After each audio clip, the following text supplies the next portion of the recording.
अभ्यास कतनो ऊपर जाए ए जावे के पारी अन तो दोसर कांड हो जाए दोसर कांड एजा से बढ़ के केहू गुंडा ना पाएगा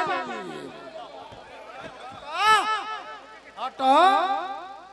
एजा से बढ़ के कोनो जना भोजपुर जिला बना हो विनोद भैया हमार भाई बाहुबली विनोद यादव के भोजपुर जिला में तांडव चल उनका आगा कोनो जना के गाड़ी का देबो। हेलो अरे हम कहते नहीं कि विनोद जी बानी जगह बाहुबली वहाँ देखिए विनोद भैया के एक नाम बाहुबली है। हालांकि वो हर वर्गों के लोगों से प्यार करते हैं और सारे कलाकारों से प्यार करते हैं और मैं यहाँ पे मोहब्बत में आता हूँ और विनोद भैया से हमारे को अच्छा रिलेशन करवाने वाला हमारे जिगर के छल्ला बीने भैया के माध्यम से हमारे को बहुत अच्छा रिलेशन बनल कि भैया हमारा भाइयों के तिलक में आइल और हम कहना है यार हम तो कब ही आइला। और देखिए ये प्रियंका भास्कर जी है, ये प्रियंका भास्कर जी हैं और हमारे साथ 2 साल पहले इनका बहुत अच्छा गाना आया था, ठंडा का गाना था और बहुत अच्छा आप गाते हैं और हमसे सीनियर है तो आपको दिल से प्रणाम। आप ऐसे मोहब्बत देते रहिए और कुछ बोलना है तो बोल सकते हैं। एक गाना आपका हमको अच्छा लगता है भैया शत्रुघ्न भैया, हाँ 82 वाला स्केल लगाइए कि अरे कान्हा पल के राई भालावा चले लचिता के चलावा। लेकिन हमने के दोस्ती पुरान बा टूट गई, अब से फिर से जुड़ जाओ कि असली हक करे लो खाली भाषण ये जानो। तब हम कहले बनी भैया हो हरि की चले ला जिला में हमारे शासन ये जानो। अरे जियो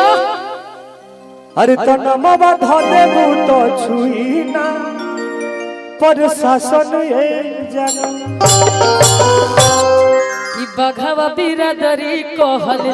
जला हिराना के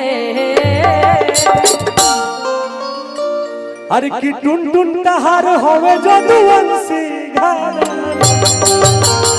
कि नेता अरे की और उन हमार होवे जदुवंशी घराना।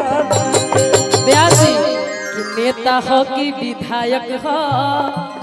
हीरो हो कि खलनायक हो काऊ हटे दरोगा थाना के कि बघवा बिरादरी कहल जला बघवा बिरादरी कहल जला हिराना के हमार हो अरे बघवा बिरादरी कहल जला हिराना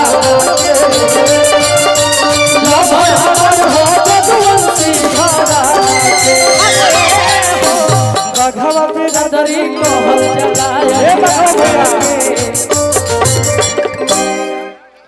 बाघ भैया का हो अरे की बघवा बिरादरी कहल हिराना के अल्लाह भगवान हो बघवा बिरादरी कहल हिराना के लो भगवान हो जदुवंशी।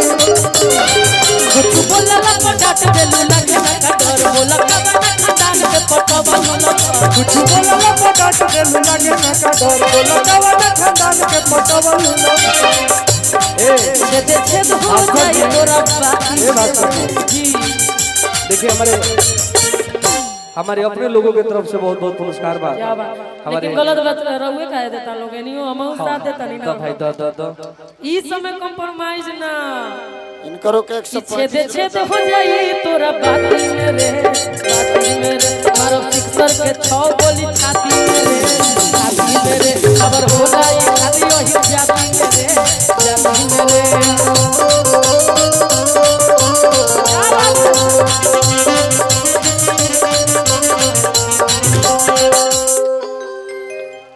बरखा बरसे चाहे बम बरसे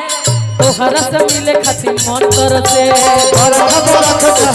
बरसे सहारा के मिले खातिर मन बरसे बरखा बरसे चाहे बम बरसे तोहरा से मिले खातिर मन तरसे भैया भैया भैया हर की को वो छुट्टी ना याद आते ये जानू हर की को वो छुट्टी ना याद आते ये रामू एक तू ही तो भाई है यार, क्या बात है। ये कुछ भी बोलता है तो इनका कुछ अलग चीज है, ये हमें कभी कुछ भी बोल सकते हैं। अभी अभी सब छुट्टी ये अनुमति मैं इनको हमेशा दिया हूँ, है ना? ये हमारे बड़े हर की भैया को रामू वो भैया के छुट्टी देन ना याद आते ये रामू रामू भैया संतोष भैया अरुण जी के देन बकमे जबानी अच्छा कि ऐसा धइले बड़ चुमावा के लतिए जानो हमरो थोड़ा सा देर तक लो। आ भैया रे कि ऐसा धइले बड़ चुमावा के लतिए जानो ऐसा धइले बड़ चुमावा के लतिए जानो घरे आई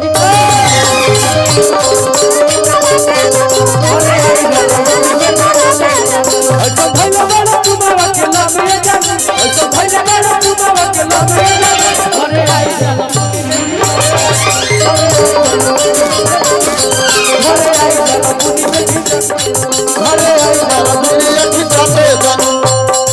कियो सोहबुक बनी राउरे सब गाना हो कियो सोहबुक बनी लगन भरी ओही रात में हेलो हेलो एक मिनट और अभी हमारे बीच में बड़े भैया गोलू राजा जी आए हैं, तो वो गाएंगे तब तक हम खाना खा के आते हैं।